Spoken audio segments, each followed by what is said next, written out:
To achieve true environmental justice, our government must offer equal protection from environmental health hazards and provide equal access to decision making that affects the public's health. Environmental justice can look differently depending on the community, whether it's low income housing next to an interstate or farm worker communities in desperate need of clean air and clean water.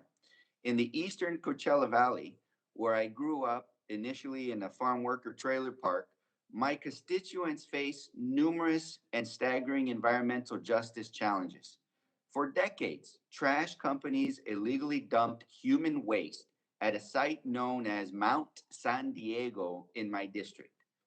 In 2019, a new illegal dump opened at that same site where mulch fires sickened local school children, closing schools for a week and sending kids to the emergency department.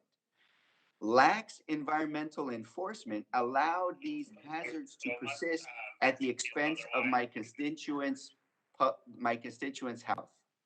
Other residents of Polanco parks and mobile home communities like the Oasis Mobile Home Park get their drinking water from suspect wells drawing water from aquifers with naturally occurring arsenic.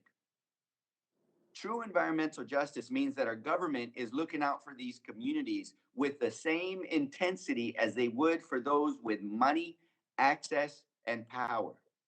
That is why I'm so pleased that we are considering two of my bills here today. First, the Voice for Environmental Justice Act, which would provide funding for frontline communities to speak out against polluters seeking to set up shop in their neighborhood.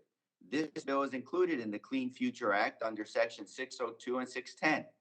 Second, my bill, the Environmental Justice Act of 2021, codifies Executive Order 12898 on environmental justice, which instructs agencies to establish a process to consider environmental justice in the agency's actions.